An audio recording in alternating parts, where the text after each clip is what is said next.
I'm the scat man. Yo do do do. Skimmy dimmy ding yo do do do. Yo do do ba ba ba bee ba ba ba ba do. Ba ba ba ba do. Sweet ba ba ba ba. Happy Monday. Welcome to Puck Props presented by Bet99 on covers. Josh Shingles, Andy Francess. Monday, Tuesday, 10 o'clock. Goodbye, the Kings. That was an easy one to call.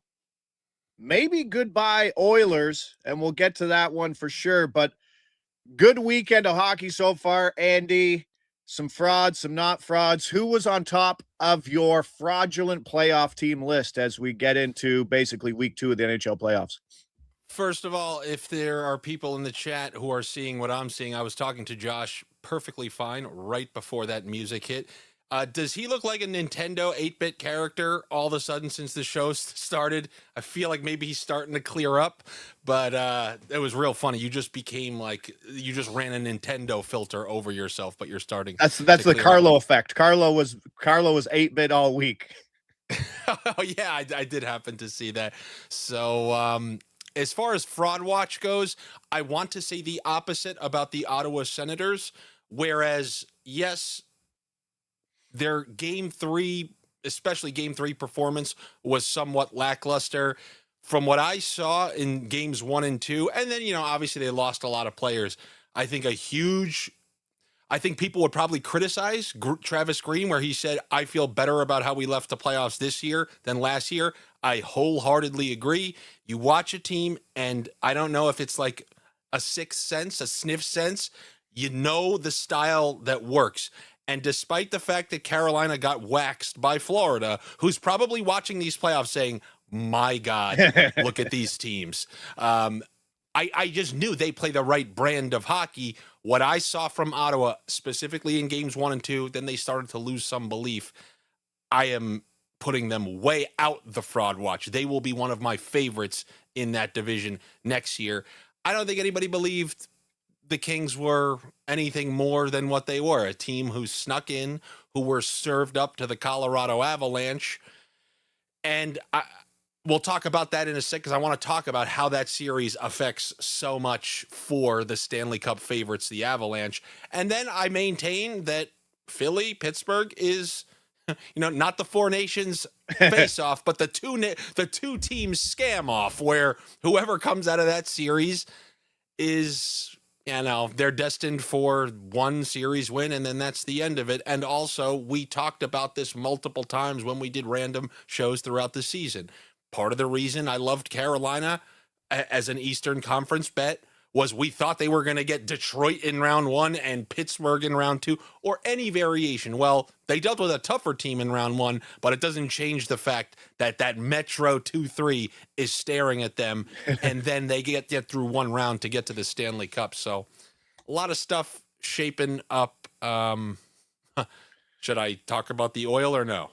We'll get to the Oilers, but Okay. yes, Carolina, the path of happy to be here opponent in round 2 will be a joke. And if the longer that series goes, probably the better for Carolina, or maybe Carolina just wants to start that series.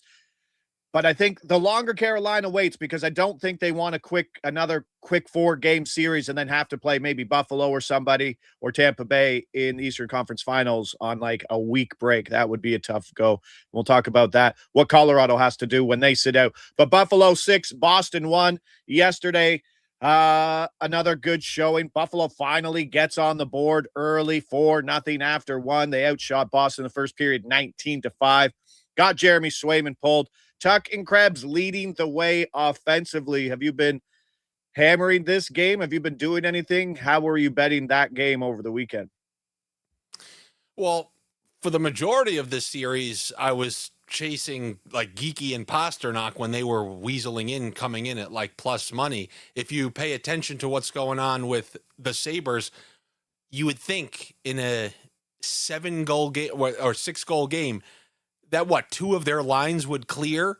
They had very unfortunate guys to not get a point yesterday. So it's not like you could say, let's stack up on the Sabres. The Sabres, to their credit, and this is awesome come playoff time, the production has kind of been dispersed throughout all three lines and the defenseman, which is a good thing if you're a Sabres fan. That's what you need to win in the playoffs. Usually a different line has to come through for you every single series, and they're seeing a balanced diet, balanced production.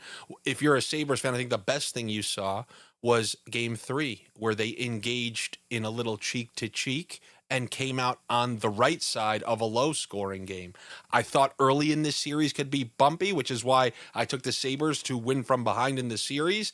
If I came out with that game 1, I'd be feeling a lot better about myself, but it feels like the series should be 2-2 with a bunch of road wins. But the Sabres, to their credit, because of that game 1 comeback, they're up 3-1, and it'd really be a disaster to lose at this point. With the goaltending too. Now they're having Lyon play incredible, and anytime you have that, the vibes are always sky high. Yeah, lots of people hitting that Owen Power Apple price that keeps hitting every game. Krebs is hitting seemingly every game, and tough to find anything on the Boston. The Zach Arvidsson Middlestat truthers of the entire year have probably been pretty sad so far in the series. What's your belief on something like that? Like Owen Power, he keeps getting assists. I look at that though, like, isn't that like red on a roulette wheel? Like, he's not in the best spot to keep producing assists. So are you like, yo, he's been hitting that a bunch, let's just do it? Or, I got to see something. Like, is he getting more minutes? Like, is he, like, is there something behind? If you open the hood, is there a reason why? If it's just random luck in terms of he's getting the same minutes, he's still getting the same shifts in the same spot, team's winning, which is his chasing might even be better, but I don't know. I'm probably not going to run out and go get it, but I'm not going to pour water on these guys' fire who is like, this is it. This is the best bet ever. I get it. It's probably fair enough. Yeah. Take it and run with it. But the word with that is cognitive bias. And it's just like, yeah, I can convince myself in anything. In sports betting, you can convince yourself into anything. I can find any stat to back up anything. The justification, it's in all of our head. We can justify anything. Any click can be justified at any time. We got to get to this. I know we talked about it. The Colorado 5 waxing of the Kings finally got a line under somehow. I hit the Byfield more one. Finally hit. You should have got way more. We should have had way more. I mean, way more in that series, right? Like, I think Kempe had a point with Lafreniere on the first goal. Like, each one of their goals, like, they just banged out. They killed 2 understacks. Yeah, empty net situations, a random power play goal. Just very, very unfortunate. Now, you do have some action on this. You like Nathan McKinnon for Conn Smythe at plus 550. Colorado to win everything right now, plus 230. And I'm going to assume once you get to Anaheim, the path for Colorado goes a beat up Dallas or Minnesota series that's going 7 games. And then maybe Anaheim, who, again, much like Pittsburgh and Philadelphia, might just be patting themselves on the back in round 2 saying, we're happy we're here. We're just happy we're here. We're playing with house money. If you hear that term, then they're going down. But talk to me, convince me about Nathan McKinnon. Okay, so first of all, the thing that I'll start with, number 1, is this opened at like plus 600. You just got to round into the playoffs and are basically getting that slightly less than the original price. Why? Because McKinnon didn't have a bunch of massive games, which in my opinion is a good thing. You're getting the Stanley Cup favorites who are like plus 220. I talk to people about this all the time. If the Edmonton Oilers are plus 800 to win the Stanley Cup, Connor McDavid should be plus 875 for Conn Smythe. There should not be some huge separation between the overwhelmingly likely player to win the Conn Smythe and that team winning the Stanley Cup. You have to ask yourself, if Connor McDavid didn't win the Conn Smythe, are they even capable of winning a cup? No. Now, sorry. Did I go away for a sec? No, you're good. No, right. Okay. So, Conn Smythe, not MVP, by the way. Right? You I know. On MVP. What's that? So this was me. No, not MVP. I know. I put it in typing. I just put like playoff. I assume playoff MVP. There you go. Yeah. So I Producer just want to I just want to clarify. Can you even bet on the MVP? No, the MVP market's dead, right? Like the votes are already No, in. I believe I've been told you could still bet on it. So I think Okay. it's weird at time. You know, you can go to the prediction markets and stuff like that. So with McKinnon, you're getting more than double the Avalanche Stanley Cup odds. So if you are an Avalanche truther, and I'm here to announce, I am, as of right now, for the reasons I'm about to state. And number one, this is eerily similar to when they won the Stanley Cup. A sweep in round one. They're going to get a tough series that they're probably going to win in 6, round 2, and then a nobody in terms of like what they're capable. I don't even care if it's Edmonton, who they swept that year. And then they won the Stanley Cup in 6. I believe a big part of winning the Stanley Cup is somehow dodging massive wars along the way that takes a chunk out of your team. They had a minimal effort defensive sweep of the Kings, and they're coming out of that series, other than Josh Manson, who will have time, feeling just fine about themselves, readying themselves for a team that I'm going to pick to win the other series. We'll talk about that in a sec. And I believe the Avalanche are just set up so well to win the Stanley Cup.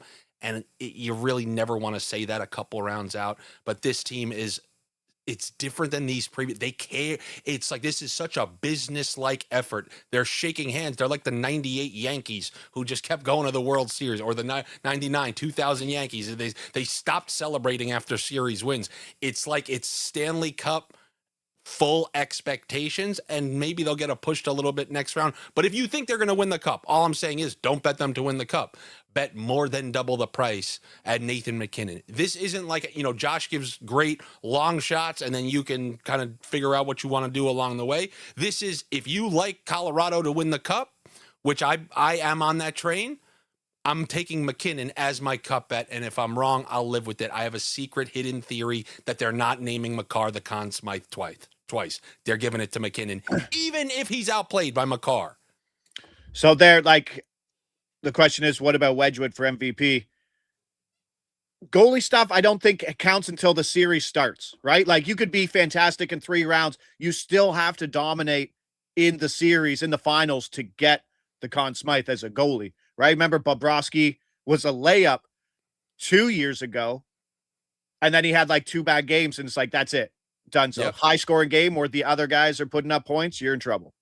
It's also the face of it's just Ty goes to one of the faces of the league. They don't want to give it to Wedgwood. If Wedgwood's going to get it, he would have to be on a team that shouldn't win the Stanley Cup. And it's like, why did they win? Because they had this goalie play incredible. They're not snubbing McKinnon, who's going to be the leading scorer when it's all said and done. For Wedgwood, they're not. It's as simple as that. And if I'm wrong, I guess I'll have to eat it. My theory is Stanley Cup, McKinnon's getting if they win the Stanley Cup, McKinnon's getting it. And I have no Avalanche Stanley Cup bets in, but I do have McKinnon Conn Smythe bets in. So that's my theory there. And that's the worry of just looking for closing line value in Conn Smythe odds and taking a bunch of goalies, where it's like, yeah, maybe Scott Wedgwood shouldn't be 150 to 1 when the playoffs start. But at the end of the day, he's going to have to do something so spectacular, Scott Wedgwood career backup, to go get the handshake and Conn Smythe and get it ahead of someone like Nathan McKinnon, who didn't get it when they won the cup. But the way I look at that is you take something, you did the right thing. You found the best long odds, a long odds shoreman you were, and then you, if you want to, can guarantee, I don't know, you'll get random made up terms around here. If you want to, you can guarantee yourself profits by taking McKinnon at any point along the way, because you have such a preposterous original price. Ain't nothing wrong with that. You did the right thing. All I'm saying is, like, if you personally, Avalanche are going to win, I love them, then I would take McKinnon Conn Smythe. Like it. We move. Tampa Bay, Montreal. I don't know if anybody's really thrilled with the officiating in this series. Montreal has to take some of the blame, though. They blew that 2-0 lead. I believe it was the first goal, like in the final minute of the second period. Tampa Bay scores, final 5 minutes. I don't know. It seemed like that big hit on Slafkovsky really pushed it. John Cooper, I wanted to punch him in the face. He just looked whiny as hell. Kucherov getting cross-checked and dying and going into the boards hard, which you're like, did he really dive on that play? Because it could have hurt himself. But then he was like, they had to like back the stretcher off. Like the guy with the stretcher was ready to go in. He's like, is it my go? Are we ready to do this? And they said, no. And then all of a sudden he's out there on the next shift. 2-2 going back to Tampa Bay. I know you were a Tampa Bay guy going into this series. Has that changed a little bit? Do you have a little faith more in Montreal? Oh, hold on. Going into the series, Yes. but not this team in no way do I think stack up with the original Tampa teams. Like No.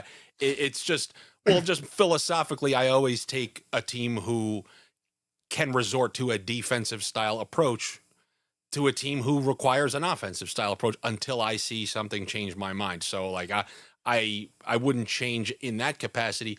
Wouldn't you think that Montreal would have had to close out that game to win this series? I just find it just seems if you just follow like momentum. Yeah. I'm not seeing Montreal do a ton 5-on-5. I'm seeing Vasilevsky's play get a little bit better every game. I feel like they need to win that series or win that game, lose in Tampa, and close it out at home. Now they have to win in Tampa again. And I mean, Montreal's definitely playing better than most expected. I don't like how that top line looks at even strength. They never generate anything great. And Hagel has a bunch of even strength goals. I think that's the difference, because what do we know in deciding games that can eliminate a team? You get about 1 to 2 power plays, even in series like this when each team gets 7 a game. Yeah. So that's something I would look at. Really not enjoying power play playoff hockey. Hopefully she kind of settles down a little more, but where was I going with that in terms of, so like what I got from that game was Ivan Demidov is absolutely forcing it. You saw him on the 6-on-4, the 6-on-5 at the end, just clapper. Like the guy wanted to score. He's fighting it. His line has done nothing. He hasn't done much in the playoffs, but it goes back to your clenched cheek theory. You saw Buffalo play clenched cheek hockey and execute. We saw Montreal want to play clenched cheek hockey, not execute, and the same as Edmonton before. And as soon as you open those doors, don't you kind of open yourself up to a lot of laying in bed thinking about yourself about what could have been? Yeah, it's it would really show something. It would really show something if Montreal would win this series. They obviously were too big of an underdog to begin with. And they were a team who never really had many down prolonged stretches. This is going to be a pretty big test. I mean, they played, I would say they played really good road games early on. I just don't know what this Tampa team really is. We've been talking for months about who is Dominic James and why is Tampa Bay favored to come out of the East? Like, what happens if Kucherov, goes a little dry come playoff time? And I think that's all. I mean, Braden Point is not what he used to be, whether it's injury related or whatever. All I'm looking at is a team that's heavily reliant on a couple of players. And they're lucky Hagel's playing at the pace that he is right now. Yeah, it's like he's dragging them into it. I used to watch Braden Point in the playoffs. He scored every single game in the conference finals against the Islanders. I don't know who that guy is out there. So, no, if you're cheering for Tampa, you can go F yourself. That's today's the more you know. Don't like Tampa Bay. I don't know. Like everyone's like, oh, the Habs, as like a former Leaf fan. You're like, okay. No, I hate the Lightning more than anybody else. The Lightning and the Bruins, like it's not Montreal. I will say this. I would love to watch Buffalo play Montreal. Yes. That would be hilarious, because it's just, I would throw my hands like, I don't know.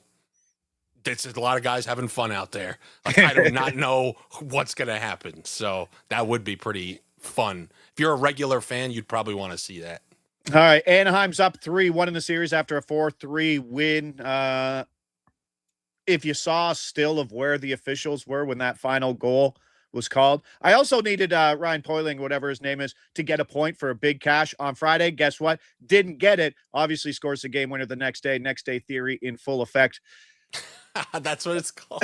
Yeah, next day theories is a thing. Like it's even worse in football, but it's specific here. Yeah. Anaheim 3-1. I just don't know that Edmonton can get the goaltending and the defense to lock this up. Yes, they've scored. I think both teams have scored 3 goals in each of these games, But the Ducks have scored 20 goals through 4 games. They scored 11 goals at home. McDavid is 27-1 to win the Conn Smythe. There's the longest you'll see him in the entire playoffs. Like, it won't be longer than that. But I don't think, you know what I mean? Like, Connor McDavid's going to drag everybody back. He'll have to do it. Connor McDavid's got to be tired, man. Like, 12 and a half. I saw that he only discount and they can't fucking get him any help. I saw that he only played like 20 or so minutes, which I guess finally shows what you need to see, that he definitely is nursing something a little bit, because you never know how much that really is the case. But when he's playing 20 minutes in a game like that, he must be affected somewhat. No, I don't have much. Edmonton right now plus 365 to win the series. But something that went down on Saturday, Dallas, Minnesota, another overtime game, just another close game. Series tied at 2, going back to Dallas. Dallas price for you, as I get up on the banner. Talk to me on why we were betting Dallas win the series right now, minus 120. Oh, it's in there. To me, when it becomes a best of 3 and you have 2 home games, why wouldn't the price get worse? Like, the price should get worse when it's 2 of 3 when you have 2 home games. Minnesota's got to go win in Dallas. And if it doesn't happen in this game, then you're taking them to, I don't know. I just feel like, shouldn't it be minus 150 once you know it's a best of 3 and a team has 2 home games? A team with a pretty damn good reputation early on in the playoffs. They beat Vegas when Vegas was literally at the height of their powers. Defending Stanley Cup champion, scammed Hurdle onto the roster, added Mark Stone in the full playoff. They were $20 million over the cap. Probably better than the team that won the cup. They had all those guys, nobody left yet. And Dallas won Game 7 at home in the clenchiest of clenched cheeks 2-1 finals. And I just like, they have such a good, they have a proven history, including even coming back against Colorado last year, round 1.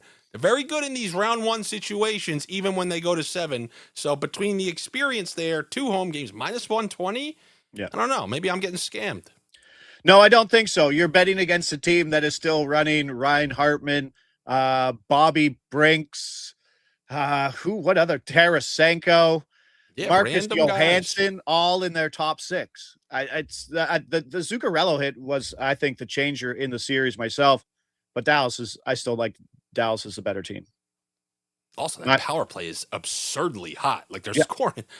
I mean, so minus 120 is essentially saying, Andy, minus 120 to win the series. If all 3 games, let's see, were on neutral ice, then Minnesota is a minus 105 series price. And I don't agree with that either. All right.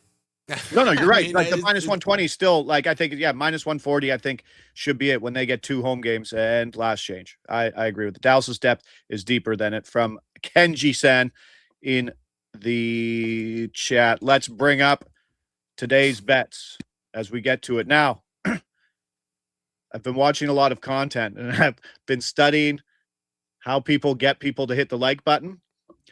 Death threats, such as the ones that you bring up, or what was your threat last week? I'll do something to you in hell. When I see you in hell, I'll find. Well, I'm going to look for the numbers.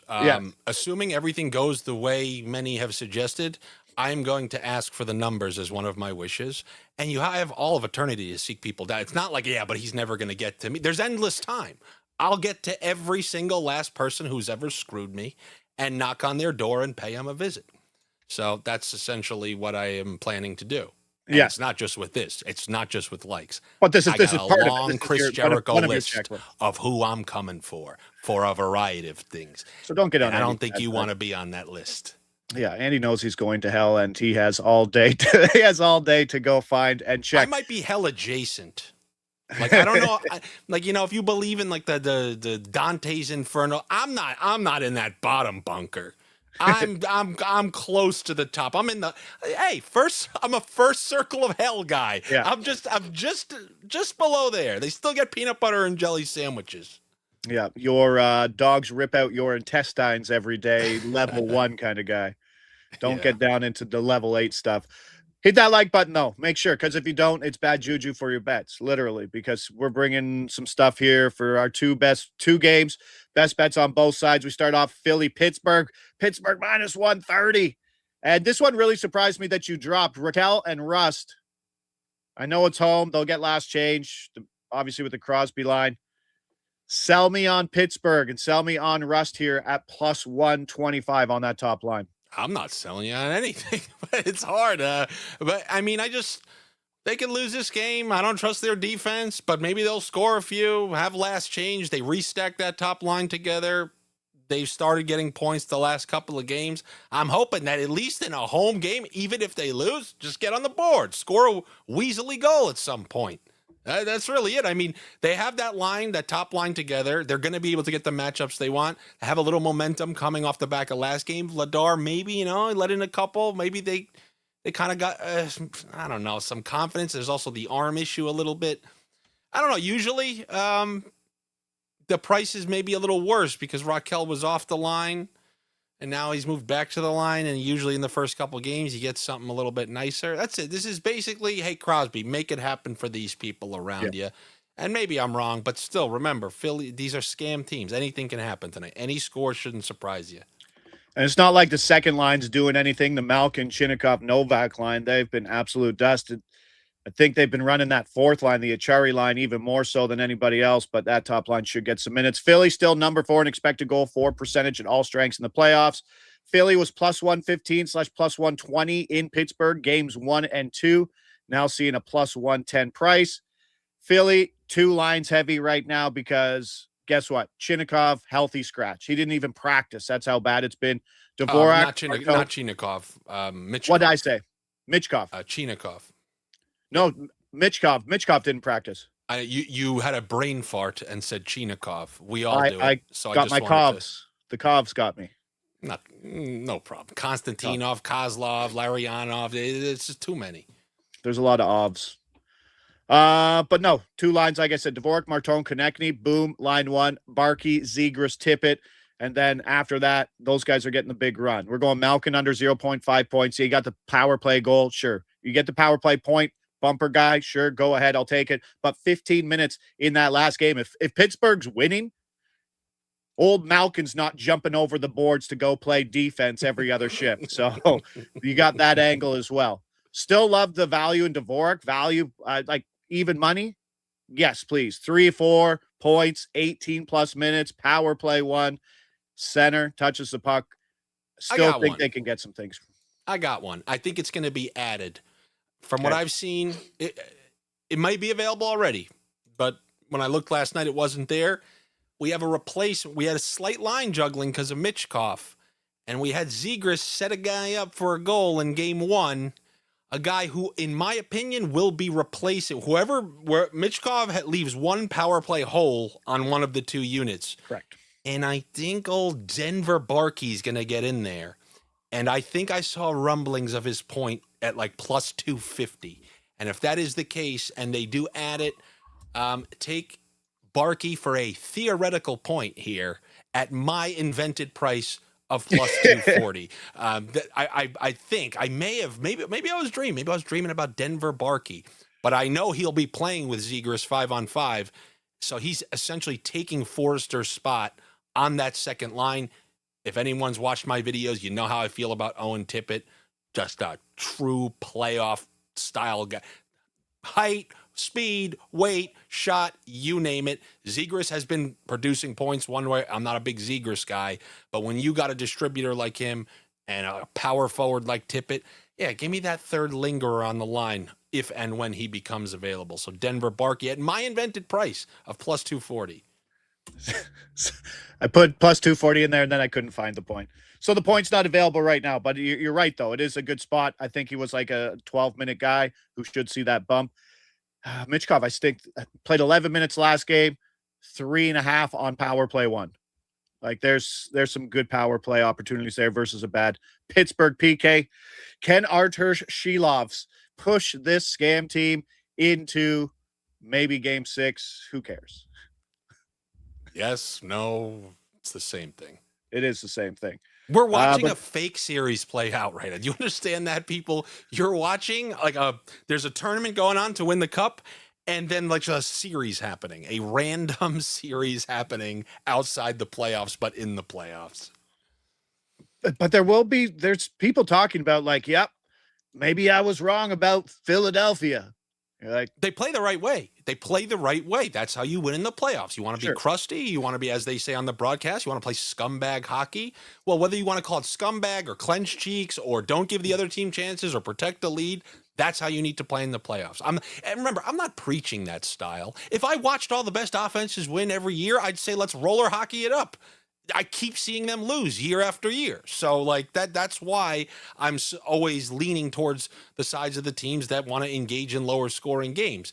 But with that said, I told everybody Washington was a scam. Last year, I picked them over a red-hot Canadiens team, despite the fact that they were cold. Why? One plays defense, one doesn't, and that series was over in 5. I said now, though, they're going up against a real cheek team, and they were dismissed. The Washington Capitals, number 1 seed in the East, dismissed in 5 games by a true cheek team. And I think that's what would be waiting for Philadelphia. Washington's exact fate from last year. okay, that brings to the same point. Ottawa lost in 4. Linus Ullmark was incredible, like number 1 goalie in expected goals saved and expected metrics. Still lost in 4. Right? Do you give Philly a better chance than Ottawa to do anything versus Carolina? I hate to say it. I feel like maybe they can get, well, obviously they can get more wins. 1 win would get there. I give them a absurdly low chance to beat a team that looks dead set. I mean, when I look for a team to make the cup, I need some recent scars that are motivating a absurd drive to win every game possible. And that is exactly what Carolina has. 3 conference finals losses under Brenda Moore, repeated disappointments, even though they mostly overachieve.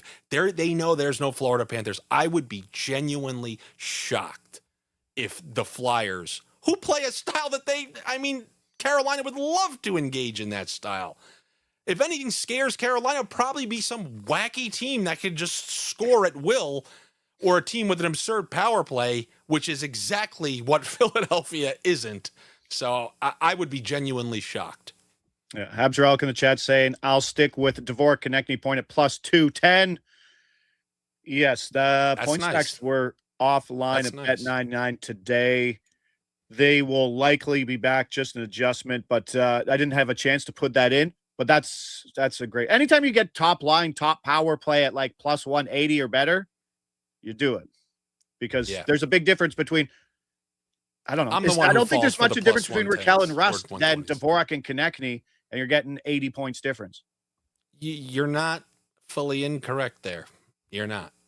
Just the only difference would be I would be disappointed. Like, are you kidding me, Raquel and Rust? You couldn't get a point on when you needed to win that game versus, I guess it wasn't a Konechny Dvorak game where it's so evenly split up over there that, but plus 210 is a good price for sure. Great, and I think, price. You ride that until plus 180, still buying at 180. I would be. Vegas at Utah.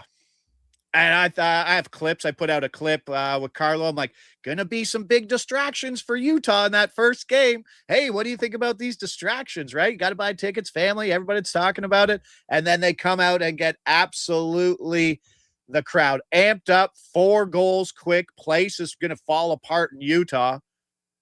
Vegas, I think Carter Hart had 8 saves on 12 shots. Yeah, he did. And we're starting to see some line juggling. Don't know if you see it. I don't think it's up at Daily Faceoff, but you go, what is it? Sinbin. Vegas Sinbin has the lines that were juggled.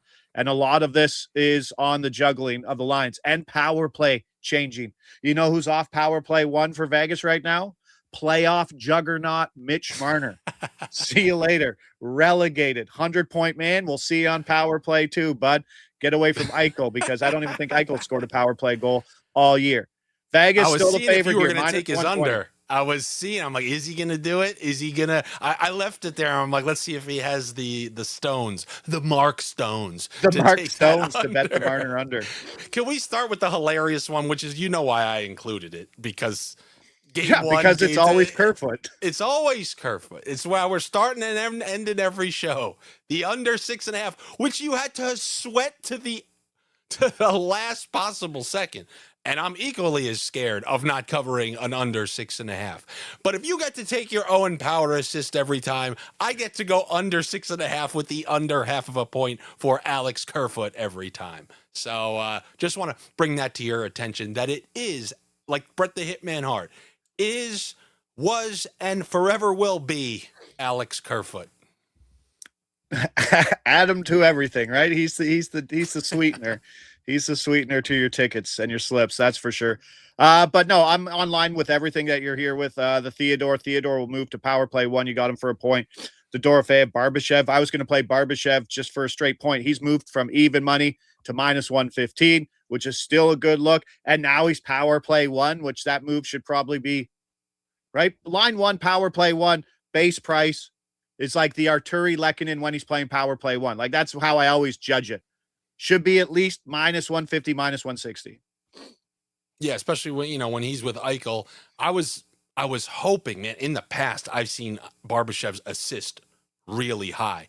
When I saw that Dorofeyev was on that line, I'm like, well, I know who the shooter is on this line. So I was seeing if I could weasel like a +200 Barbashev assist, but they knew what I was trying to do. And it was like a +150. So the lines, Torts' lines on Sunday's practice was Barbashev, Eichel. Oh, sorry, that wasn't it. That was the ones because he blew up his lines during the middle of that game. It was Barbashev, Eichel, and Sissons in the game, and now they've changed it to Barbashev, Eichel, and Dorofeyev on that top line, and I believe Riley, Marner, and Stone on the second line. Barbashev does go to PP1. Gonna go Krause. Not going to call him Logan. We'll call him Lawson today. Still messed it up. And Yamamoto for an assist. So if I'm betting Yamamoto for assist at a whopping +330, he's going to score a goal. I do have his goal price. It's +575. I have that power to bet guys for assists, and they score. It's something I'm not impressed with, but it's just something that maybe other people can make some money off of. But I still like the assist at +330. Why? Because Logan and Gunther, I think, are that good of a line. They're at home. And you still get Krause for a point at +115. He played 19 minutes. And the longer the series goes, these guys who are on the wings of these top lines who aren't PP correlated, but that's heavily priced into their numbers, that value just goes up because you see them go from 16 to 17 to 18 minutes when there's less power play time. And I don't know, neither of us are really on a side on this one, but you think that Vegas has to break through after dominating possession on Friday night, no? With Vegas, it seems like they are just hesitant to activate playoff mode. There's a different vibe when you're watching playoff games. You obviously see that in the Montreal series, and I know I mentioned this to you last week. I've watched 3 regular season hockey games. I'm not seeing crazy animosity. I'm not seeing every guy in the corners finish their checks, and I'm developing a theory that teams who have won Stanley Cups go into every round saying, let's try to play regular hockey, because they know, as I said, the wear and tear makes it way more difficult for you to win. Like if you go in there playing like a maniac round 1, you're likely going to be a chewed up version of yourself. And I believe the playoff style is determined by the other team in the round 1. So if the other team comes out playing like maniacs, then okay, you're going to get one of those types of series. But I'm just watching regular hockey every single game, and Vegas has just lost 2 straight regular season hockey games. If you watch them play out, there isn't that sort of playoff intensity on the ice. Yes, the crowds and stuff like that, but I'm just seeing a team straight up lose the same way we lost Vegas lose to many teams in this back half of the season.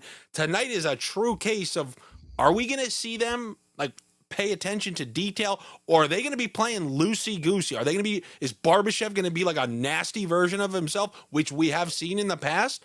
Or is it going to be this laissez-faire Vegas attitude we've been seeing for most of the back half of the season, and then they ended with a little NOS speed burst? So tonight's going to be a big indicator in that. So I don't know. Anaheim, Anaheim, second round guys. What do you think about that? then just get those McKinnon Conn Smythe. Yeah, and then load up on Colorado. Just get the McKinnon. If you think that Edmonton's going to lose and also Vegas is going to lose, what the hell is stopping Colorado other than the Stanley Cup will be played in round 2? Truly. 100%. And the longer that series goes, probably the easier it is for Colorado. Outside maybe game 1 where they might be a little rusty, but it's going to be a battle. There's still probably 3 more games to be played in Dallas in that series. Big spot here that Vegas could find themselves. They have to do something. If not, the Marner noise will get loud again. Losing to Utah would be a bad look, especially for a team that fired its coach. But we'll see. I don't know. I'd be really worried if I am Philadelphia and Pittsburgh does squeak out a win, because I just don't think they have enough experience to be like, there's still lots of hockey to be played, when in terms like, oh no, we've lost 2. We're 0-2 in closeout games. Now we're worried. And it's not like they're the best team in hockey anyway. So don't put Pittsburgh out under the bus. But at the end of the day, as Andy said, that's a series being played separately on the side so they can feel good about themselves until the next round. I have a question, because you know how the Canadian media works more than I ever could. If Montreal were to lose this series, do they get like, oh, you're just like the new Leafs, you lose in the first? Are they quick to come out with headlines like that, or do they? Or how does it work? I think the more north you go, like kind of on that New York, Toronto longitude, going across the world like that, I think that's where you get like the vileness of like, let's turn our inner hate onto these hockey teams, because I've jumped ship on the Leafs because I'm like, wow, they're like, we're pretty shitty people. And then I go talk to Habs fans and they're a little more collected, right? Like they don't jump to conclusions as much. But so I think it's that, go search our longitude, find out where that is. And I think there's some hate there. Like, I think there's some Ghostbuster 2 river of ooze flowing underneath that longitude. And that's why we hate it. Like New Jersey, Long Island, why we just hate everything about losing, and we turn our inner hate into those professional athletes. So great reference. That's it. Usually New York. What a town. What you remember that when Winston, when they say like that there's so much negative psychokinetic energy running under the city. Do you know how much hatred it takes to actually feel something like that? And Winston just goes, New York. What a town. What a town. What a town. Awesome. Hey, 2 games today, lots more coming tomorrow, another big slate, but that's everything. I'll post everything up on X. Big thanks to Andy as always. He'll be back here again Tuesday, 10 a.m. to go over what happened tonight, to go over what's going to happen Tuesday night. Appreciate everybody there in the chat. Thank you, Mr. Francis. We'll see you back here tomorrow, pal. Take it easy. Yeah, man. Yo,